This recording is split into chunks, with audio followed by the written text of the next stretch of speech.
정확하고 자세한 자료 부탁합니다. 안녕하세요. 지식틀치기입니다. 먼저 답변 드리기 전 이미지 저작권상 화면과 음성이 고르지 않은 점 양해 바랍니다. 영상을 끝까지 시청해주시고 좋아요 한 번씩 눌러주세요. 영상을 만드는 사람에게 큰 힘이 됩니다. 답변 드리겠습니다. 님이 묻는 것을 실내 창학이라고 합니다. 비단 과거급제자에게만 있는 것이 아니라 새로운 관직에 배정받고 나면 배정지에 있던 기존의 관리들이 새로 들어온 신참에게 정신적, 신체적 모욕을 줌으로써 일종의 길들이기를 하는 것이죠. 요즘 말로 하면 신고식이죠. 자료 하나 실내 침학 새로 과거에 합격한 자 또는 새로이 임관한 자는 먼저 임관한 자에 대하여 음식 등 여러 가지를 제공하여 그들과 친하도록 해야 한다. 이는 새로 들어온 신뢰자를 제어하고 또 신참한 혹이 있는 사람의 길을 꺾고 상하의 구별을 엄중하게 하기 위해서 생긴 것이다. 더구나 때로는 물건을 징수하기도 한다. 이런 때 생선을 용이라 하고 닭은 봉이라 하며 술에 있어서는 청주는 성이라 하고 탁주는 현이라 하였다. 그리고 처음에 출관하는 자를 허참이라 하고 10여 일이 지나 서로 동조하는데 이것을 면신이라 한다.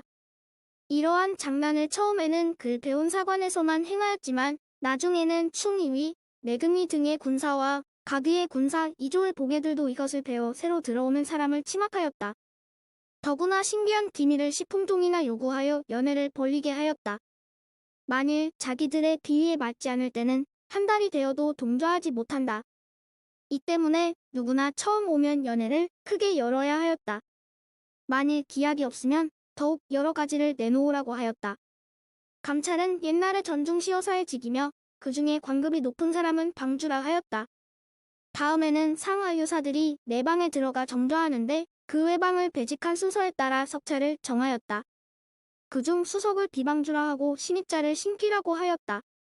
이 신귀를 여러 가지로 골려주었다.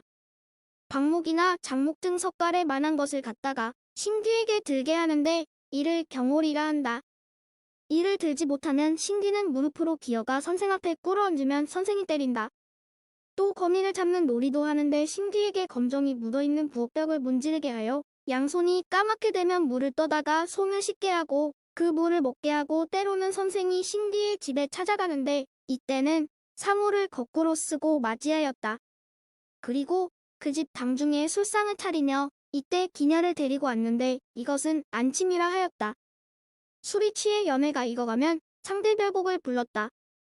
다음 날 아침 일찍이 관아의 대청에 들어가면 상관과 여러 동료까지 모두 나와 배우고 정중해서 인사한다.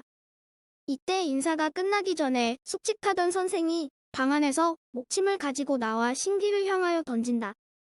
만일 이때 신기가 달아나지 않으면 한 대 맞게 된다. 이렇게 여러 가지 절차가 끝나야 그들과 같은 동료로서 그들과 어울리게 되었다.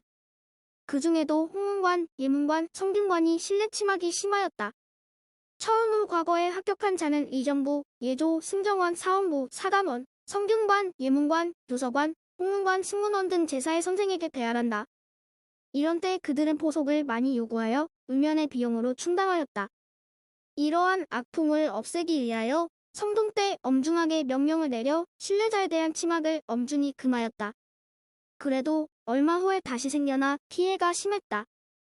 이러한 장난은 결국 이제 좋은 자리에 앉게 되었으니 한턱 단단히 내어 우리들과 친구가 되자는 데서 나온 것이라 한다.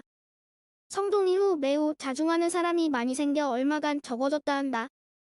서울 600년사 홈페이지 서울 히스토리 시대세 txt 3968 HTML 자료들 관리들의 실내 침학에서는 무서운 비정의 이면사를 찾아볼 수 있다.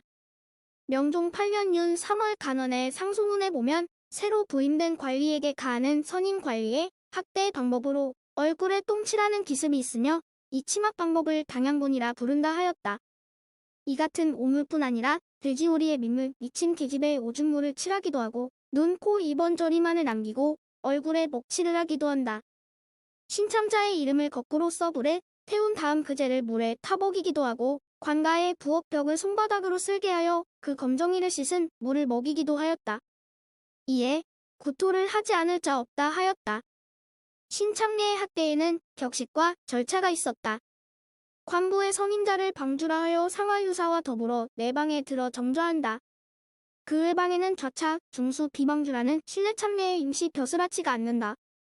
신뢰자를 신기라 부른다. 신기는 사물을 뒤집어쓰고 두 손을 등 뒤로 얹은 채 이 세상에서 가장 비굴한 자세로 들어와 방주 앞에 선다.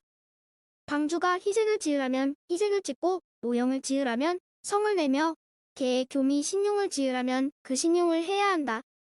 이 같은 흉내를 패색이라 불렀다.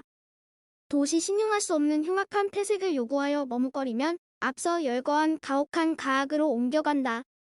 거악 이율곡도 이 신뢰 침학의 피해자 가운데 한 분이었다. 과거에 급제하여 승문원의 발령을 받았는데 이 학대에 못 이겨 직을 파하고 말았다. 이 일이 뼈저렸던지 선조에게 이 태풍을 없애는 상소문을 올리기도 했다. 그 소문 중에서 신뢰 침학의 습속을 고증하고 있다. 중국이나 한국의 옛문에서 그 같은 풍습을 적은 기록은 찾아볼 수 없다 하였고 전해온 말에 의하면 고려말의 홍분방에 그 연유를 찾을 수 있을 것 같다. 고려말 과거가 공평치 않아 급제하는 자는 권귀의 집안 젖비린내도 덜 가신 애송이들이 거의 없다. 그때 세상 사람들은 이 젖비린내의 급제자들을 홍분방이라 하였고 이에 불만과 원망금은 선임 관리들이 원풀이를 하기 위해 이들에게 가한 침학이 이 같은 풍습이 되었다고 하였다. 이율곡의 이론에도 일리는 있으나 신뢰 침학의 풍습은 성인식, 인문식 같은 인류학적인 뜻으로 해석될 수 있는 것으로 유사 이전부터 있어 온 풍습일 것이다. 내용 출처 기타 이규태, 한국인의 성과 미신, 기인원 1990. 지금까지 지식들찍이었습니다. 다음 영상은 더욱 호기심 많은 질문들로 데이트될 예정입니다. 구독하시면 일상생활에서 가끔 궁금한 질문들이 함께할 것입니다. 지식과 상식 얻어가세요. 감사합니다.